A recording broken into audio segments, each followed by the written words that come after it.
In 2012, Forza Horizon 1 was released, introducing a fresh approach to racing games that would ultimately change the landscape of the genre. Set against the backdrop of Colorado, Forza Horizon 1 combined the realism of the Forza Motorsport series with the freedom of open-world exploration, creating an experience that appealed to both casual players and track enthusiasts. Little did anyone know that this would also spark the birth of a billion-dollar franchise. This is the story of how Forza Horizon 1 laid the foundation for one of the most successful racing game franchises in history, and how its innovative design continues to flourish today. When you start up Forza Horizon 1 for the first time, you are immediately thrown into a high-paced race through Colorado. You are told that you need to make it to the Horizon Festival in time to secure a wristband. As the newbie, you are introduced to a cocky character named Darius Flint, who you try to beat to the finish line. Afraid to say I'm gonna have to win this race damn quick. Yeah, now I have another promo to shoot later on. After making it to the festival, you are introduced to the wristband system. There are 7 tiers from yellow all the way to gold, and you advance by earning points from different races. Within each tier, you race against a new antagonist throughout all of the events. The radio shows and phone calls constantly antagonize you about how Darius Flint thinks he's the best and can't be defeated. As you progress through the game, you unlock new types of races, vehicles, places to explore, and customization options. The feeling of working your way up through the ranks and earning new exciting vehicles is very satisfying in Forza Horizon 1. The progression is just right and really makes you want to work towards the goal of beating Darius Flint and unlocking new cars. Once you reach the final showdown against him, it is not only the hardest race in the game, but also the longest, taking you through almost the entire map. Now you might be thinking, this story sounds similar to that of Need for Speed games. While this seems true on the surface, Horizon introduces the exciting festival element and creates a completely different vibe. In Need for Speed, the game is very intense as you are racing mean antagonists and evading police, while Horizon is a lot more positive. The environment, music, and characters all make you want to sit down, relax, and play for hours. While the story isn't the most original in the world, the gameplay is truly where Forza Horizon 1 shines. Before the existence of Horizon, Forza Motorsport fans were used to a track racing game with realistic physics. This was the classic formula that had worked for many games up to this point.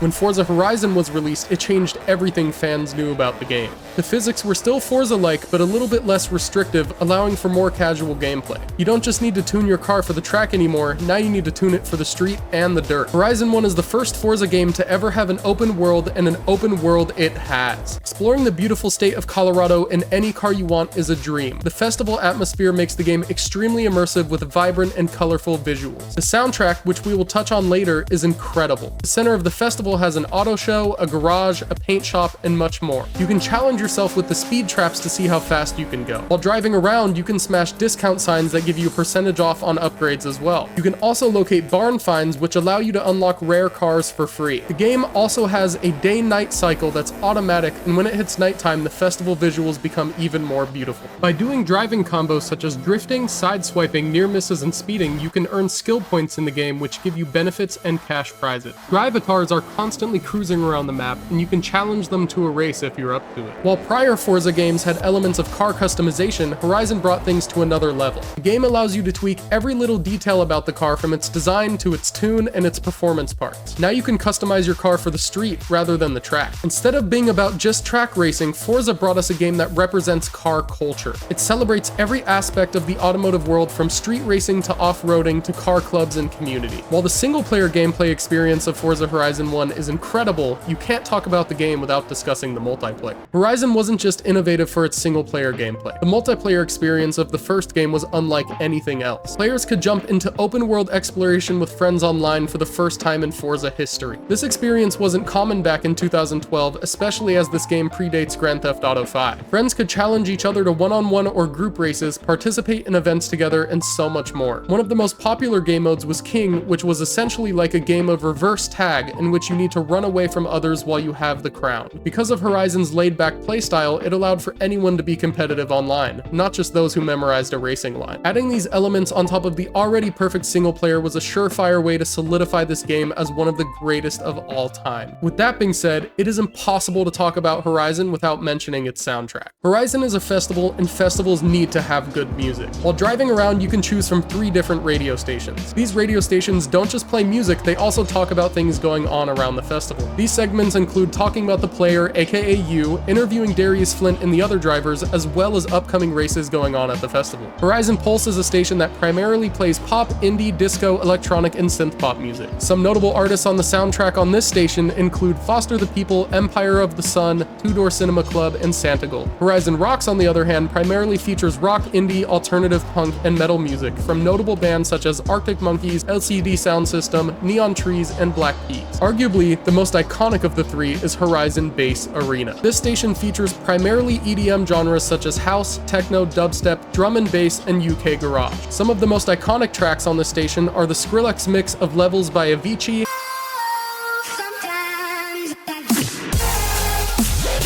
Me and You by Nero,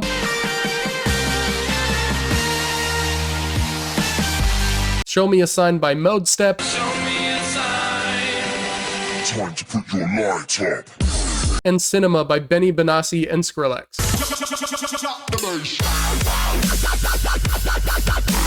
Horizon Bass Arena is also the only radio station to appear in all 5 games and the only one that has the same DJ in all of them. This soundtrack really makes you feel like you are at a festival while playing the game. There's nothing better than cruising the open world of Colorado while listening to dubstep in 2012. Horizon 1's soundtrack was just one more element to the game that made it extremely iconic and cohesive. As a 12-year-old playing this game from start to finish, it felt like the coolest experience in the world. Forza Horizon 1 solidified my love for cars and love for music simultaneously. I know that many others out there share the same experience of nostalgia. Now, the Horizon franchise has sold more than 70 million copies and grossed over $1 billion in revenue. The game has done this by simply applying the same formula from the first game while improving on graphics, features, and scale. What was once a game meant for serious racers has now become a franchise that even most casual gamers play. That is how Forza Horizon 1 created a $1 billion franchise. If you enjoyed this video, please subscribe because most people who watch my videos aren't. This has been Brandon Caliber.